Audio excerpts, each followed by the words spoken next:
Hi everyone, Liza Perks here from Enhanced Life Coaching and Perks Hotels. Today, I want to educate you all as part of the Perks Hotels team, a process that will give you clarity of recruiting the best person possible for the job that you're offering. And I know that you have a recruitment process in the past and it probably hasn't gone quite well enough. That was when you had no structure. So this presentation will be different because it will show you the exact steps of how to hire talent. I love studying and learning through courses, and I especially love sharing the information to you so everyone can benefit. So the reason why you have clicked on this presentation is because you want to stop producing bad results from your interviews. You will be achieving this by watching this presentation. You will then be able to transcribe any information from this presentation for you, and then you're going to take action on the new process, and you'll have amazing results in hiring new, strong talent. So let's start the presentation. Okay, I'm just going to share and get the big screen. Okay, so attracting talent and the interviewing process. So if we think we will hire rubbish, then we will hire rubbish staff. So people are going for the job for a reason, a season, or a lifetime. We now only develop people who are truly hungry for it. And if they're not hungry, then it is a waste of everybody's time and energy. So attracting team members is based on cultural strength, purpose, and values. The importance of consistency in the interviewing process. So our staff and potential staff are always watching us. Consistency is one of the most important traits in business. And consistency is the only way to create change. If you're not going to be consistent at something, then just don't start it. So set clear outcomes and responsibilities from the interview process all the way through. So what are top performers looking for? So the top performers are looking for a problem-solving, self-direction, strategic thinking, communication and passion in their jobs. So 90% of top performers say they search for job interviews at least a few times a year. And 91% of top performers hired within the past year took an action to find a job 6 months prior to being hired. So the first impression is the most important. So the person who is meeting the applicant needs to be warm and friendly and approachable. So not keeping them waiting. The interview should go for 30 to 40 minutes. Provide an outline exactly what the job involves. Have the values always built in the interview. So understand that every conversation is a negotiation. So during the interview process, we are not there to make friends. Remind them on the phone that you will be interviewing them as much as they are interviewing you. So the pre-interview and then the interview preparation.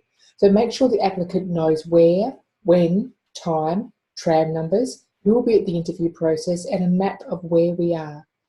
And tell them they need to bring a police check, so no decisions are made until the police check is in your hand, or 100 points of ID, visas and passport if they are from overseas, and any qualifications.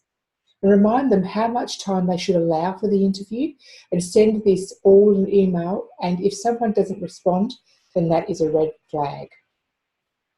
So the candidate's experience is important too. So even if they don't get through the process, the ideal situation for them is to be an advocate for the brand. The majority of unhappy candidates won't try again once they have had a bad experience, and a significant minority of them tell their friends. So companies cannot afford to lose talented people from their pool of future hires. And 75% of candidates never hear back from the application. And 60% of candidates never hear back from the company. And 42% disgruntled candidates will not apply for a position in the company ever again. And 23% tell others not to apply in the company. So cover letters for resumes. So expectations of applicants from now on is to provide one-page cover letter with the resume. And if there is no cover letter in the resume, then remove them from the pile of applicants. And if someone has personally delivered the resume based on the advertisement, then take a second look at them. If they haven't taken the time to engage by name, e.g. Dear Erin, then remove from the pile. So Dear Sir, Madam won't cut it. So why a phone interview first? So complete a 20-minute phone interview with the applicant, and this gives a different context how they deal with speaking on the telephone. This will be the experience that the customers would be getting. And if you cringe, then don't go any further with them. Do this only with the top 5 applicants. The screening process. So go through all resumes and pop the people with no experience in the unsuccessful box and reply to them later. Only look at the resumes that have experience. Check their references. And if the resumes don't have any eye for detail, then let them go. And put aside in the positive pile anybody who has transferable skills or people who have experience with customer service, say. And notice any gaps in dates and make sure everything adds up. And if there is a gap, don't get rid of them, just make a note. Shortlist to 5 candidates. Any suspicions? If someone was fired at the last job, they may use redundancy as an excuse. It could be a red flag. And if they were made redundant, then ask how much notice were they given and do they have documentation around the redundancy and how many people were made redundant.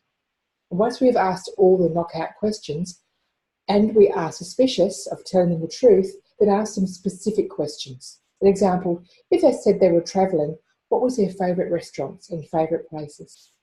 And make sure you let them answer the questions themselves and not jump in. So contact the applicants within 24 to 48 hours. Connect with all the people who were not successful. You never know who might be a great applicant for another position. And send out a generic email to all the applicants. This protects our brand and allows for a positive anchor.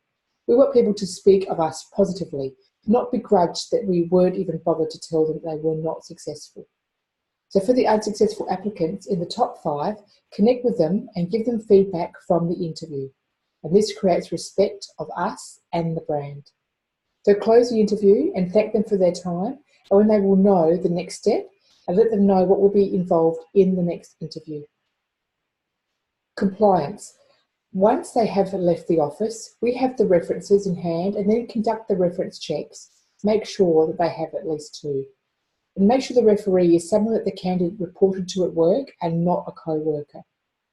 Confirm the dates with the referee. If the applicant has made the dates longer, then that is a red flag. Validate their position. Ask the referee the duties they performed and how they settled into the role. What training was involved and what type of training? And ask were they reliable and were they punctual? And how many days off over the last month did they take with sick leave or annual leave? So confirm with the referee the reason the applicant left. Get the referee to send an email that the applicant was a manager of the organisation. And if the manager is not at the business anymore, then go on the applicant's LinkedIn account, and if they don't have LinkedIn, then ring the HR of the company and make sure the applicant is telling the truth. If the referee is not forthcoming with this information, then ask the application of another referee. And if the referee is time poor, then offer the questions in an email and get them to send back within 48 hours. So the actual job offer. If you can't choose between 2 people, then offer a second interview.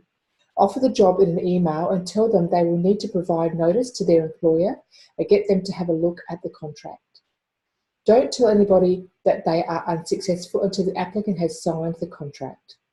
Keep in contact with the winning applicant every second day before they start and make sure they're not getting headhunted in between. Now is the time to let all the other applicants know that they have been unsuccessful and give them feedback. To start a talent pool of the people that they weren't right for the job but still showed a lot of strength in another role.